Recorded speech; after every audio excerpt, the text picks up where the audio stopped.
इस वक्त हम हैं NIT 5 नंबर के गुरुद्वारा शहीदाने गुजरात ट्रेन में, जहां पर आपको बता दें कि कुछ सेवादार हमारे साथ हैं। सबसे पहले इनका नाम जानना चाहेंगे और जानना चाहेंगे कि इस गुरुद्वारे का नाम गुजरात ट्रेन क्यों पड़ा और इसका इतिहास क्या है, और 79वां जो है इसका कल जो है दिवस मनाया जाएगा। सर, क्या नाम है? मैं हरिंदर सिंह, मुख सेवादार गुरुद्वारे दे।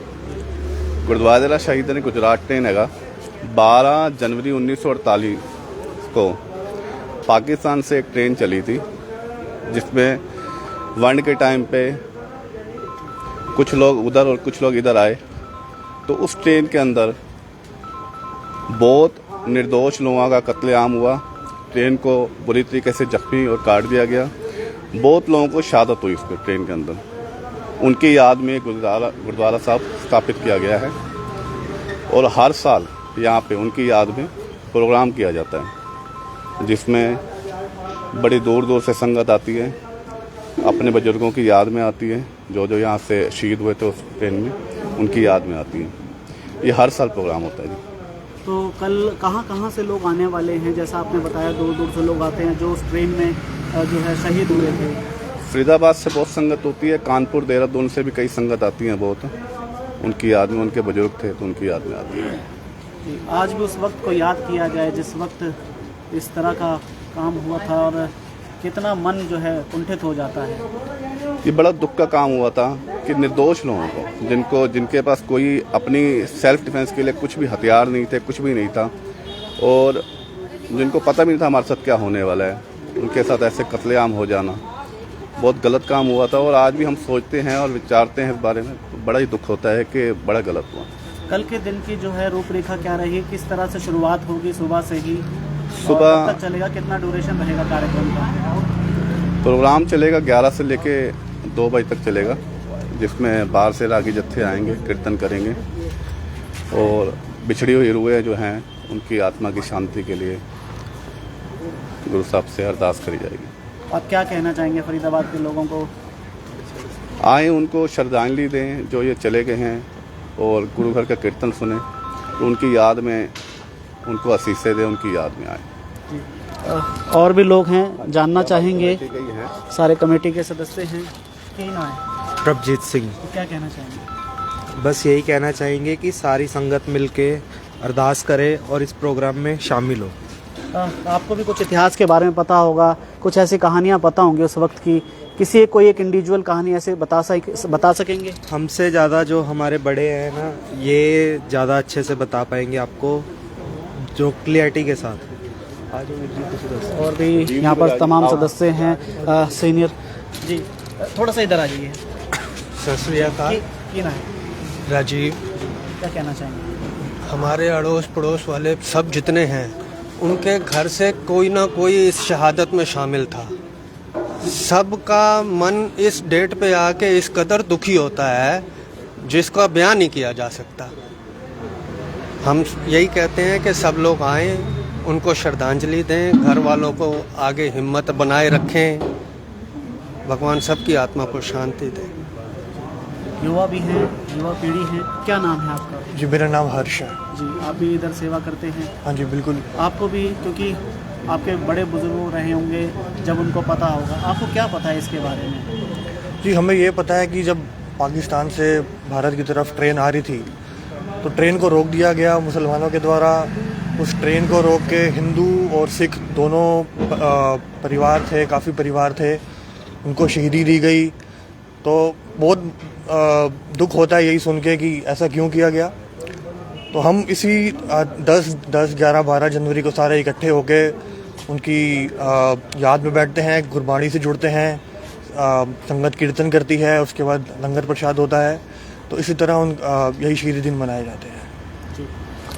अगर चाहेंगे और कोई साथी अगर कोई कुछ कहना चाहते हैं सर, क्योंकि हम यही जानना चाह रहे हैं, क्योंकि वो एक बहुत दुखद समय था उस वक्त की। कोई एक ऐसा वाकया याद हो उस वक्त का?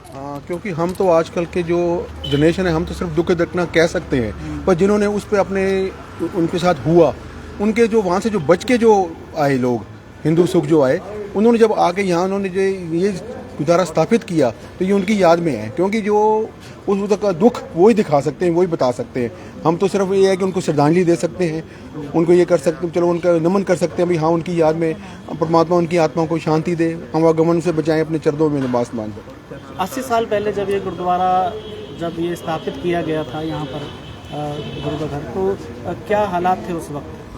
उस किन टाइम हालातों में इस गुरुद्वारे को बनाना? उस टाइम बहुत छोटी सी जगह थी, यहाँ पर छोटा सा गुरुद्वारा था, ये एक छोटा सा हॉल ही था। उसको देखते हुए बाकी धीरे धीरे काफ़ी इम्प्रूव हुआ है, संगत साथ जुड़ी है, तो उन्होंने कमेटी में देखते हुए काफ़ी इसको बड़े स्तर पे बनाया है। कल जब लोग आएंगे एक बार फिर से वो सारी यादें ताज़ा हो जाएंगी? बिल्कुल बिल्कुल जी, बिल्कुल याद होगी, क्योंकि वो अपने रिश्तेदारों को, अपने माता पिता जो बुजुर्गों हैं वो याद करें। हमने तो खुद देखा है उनको, जो वहाँ से बच के आए थे उस गाड़ी में से।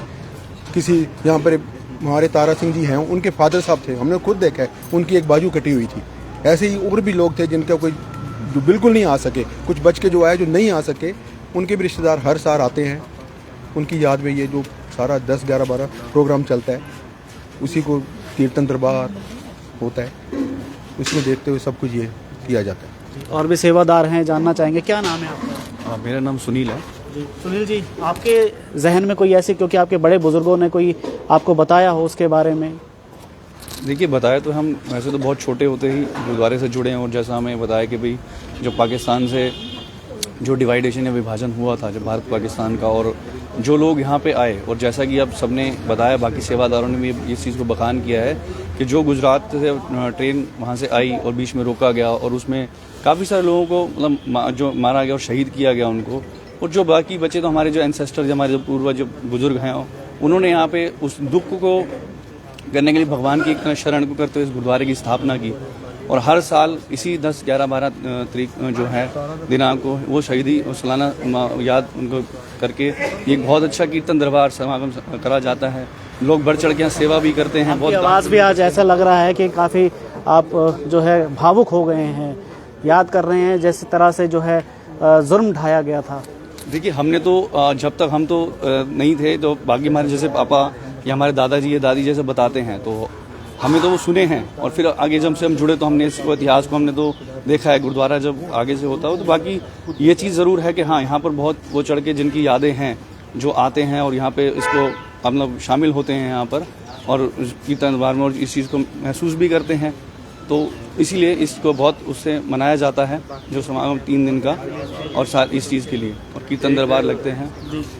एक बात मैं कहना चाहूँगा कि जब दोनों तरफ हथियार होते हैं तो उसे युद्ध कहते हैं। जब एक तरफ हथियार हो और उन्होंने अपनी सेल्फ डिफेंस के लिए फिर भी लड़े, तो ये शहादत है। मैं कहूँगा ये 80 साल के अंदर उनको आज तक शहीदों का दर्जा नहीं मिला। मैं सरकार से भी अपना मांग करूँगा कि उन जितने भी शहीद हुए हैं ना, उनको शहीदों का दर्जा दिया जाए, उनको परिवार वालों को भी कुछ देखा जाए। क्योंकि देखो, एक चीज़ बताऊँ, मेरे हाथ में भी तलवार है, उनके हाथ में तलवार है, तो युद्ध हुआ, पर वो बिल्कुल निहत्थे और उनके ऊपर ऐसे वार किए गए। उन्होंने अपनी, लेकिन वो भी लड़े, बड़ी जज्बा, मतलब बड़ी बहादुरी के साथ लड़े, और उन्होंने मुंह तोड़ जवाब भी दिया। लेकिन आप समझ सकते हो कि उनके पास हथियार, उनके पास निहत्थे, और बच्चे भी थे, औरतें भी थी, तो उनको शहीद हुए हैं वो। और शहीदों को हमेशा है ना याद रखने के लिए थोड़ा सा बड़े स्तर पे सरकार को इसमें काम करने चाहिए कि उन शहीदों का दर्जा दिया जाए। जिस तरह से अभी हाल ही में नीलम चौक का नाम बदल कर जो है बदला गया था, तो क्या चाहते हैं? गुरु तेग बहादुर चौक किया गया था, तो क्या लगता है कि अभी जो आपने मांग कभी उठाई है सरकारी स्तर पर, या लिखित में कोई? सरकार से मांग कभी उठाई नहीं, लेकिन आज हम महसूस करते हैं, न्यू जनरेशन जितनी भी है ये भी समझती है कि ये तो आने वाले टाइम में ख़त्म हो जाएंगी सब चीज़ें। तो इसके लिए ना कुछ ऐसे उपराले होने चाहिए, ऐसे कोशिशें होनी चाहिए जिनसे उनका नाम हमेशा बना रहे, याद बनी रहे। भले ही एक स्मारक सा बन जाए, या कुछ भी एक ऐसी चीज़ बन जाए जिससे ना आने वाले जनरेशन को याद रहे कि क्या हुआ था। देखो, इतिहास अगर इतिहास है ना, अगर हम याद रखेंगे किताबों के थ्रू, किसी चीज़ के थ्रू, तो इतिहास याद रहेंगे, नहीं तो इतिहास मिट्टी हो जाएंगे, ख़राब हो जाएंगे, ख़त्म हो जाएंगे। और बाकी देखो, शहीद बहुत फाइट करी उन्होंने अपने बच्चों के लिए, अपनी औरतों के लिए और अपने लिए, लेकिन निहत्थे थे। अगर मैं एक बात आपको बता दूं, इतनी बहादुर कौम है ये, इतना सब कुछ है, अगर उनके पास हथियार होते, तो चाहे वो लाखों की तादाद में होते हैं, ये हमारे 1500-1600 ही उनके ऊपर टूट पड़ते हैं, उनको ख़त्म कर देते हैं। बस ये सबसे बड़ा दुख है कि वो निहत्थे थे और वो शहीद हुए हैं, और शहीदों की याद में कुछ ना कुछ सरकार को भी कुछ करना चाहिए और सोचना चाहिए। इस गुरुद्वारे का नाम भी थोड़ा ऊंचे स्तर पे सरकार को करवाना चाहिए। बाकी यहाँ पे सुबह शाम कीर्तन दीवान होते हैं और हर शनिवार को प्रोग्राम होते हैं, लंगर प्रसाद यहाँ पे होता है। तो ये थोड़ा सा हम सरकार से मांग करेंगे कि इस बारे में सोचें। तो देखिए एक बार आपको बैनर और दिखा दें, ये जो बैनर है कल जो कार रहने वाला है, और कुछ बुज़ुर्ग भी अभी हैं, शायद हो सकता है ये भी बता पाएँ आगे। और ये देखिए उस वक्त की, क्योंकि ये चित्र है, ये साफ साफ बताया रहा है उस वक्त जो है परिवारों के ऊपर, निहत्थे परिवारों को जैसे भी बताया गया, उनके पास कुछ भी नहीं था, 1500 से ज़्यादा सिख परिवार थे और उनको किस तरीके से बर्बरता से काट दिया गया, उनके साथ बर्बरता की गई। और इसी का जो है कल यानी कि 10, 11, 12, 3 दिन तक ये जो है मनाया जाता है। मेन है 12 तारीख का कार्यक्रम, और ये सभी कार्यक्रम आप देख रहे हैं जहाँ पर इस तरह से रहने वाले 12 तारीख का 9 बजे सुबह प्रोग्राम शुरू हो जाएगा, और उसके बाद जो है बुजुर्ग और हैं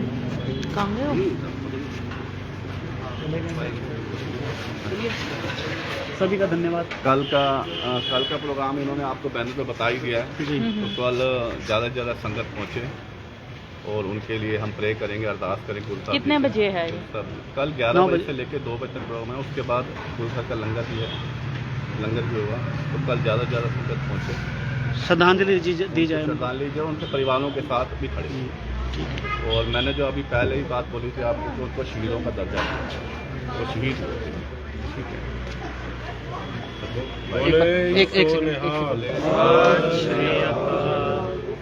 एक सेकंड।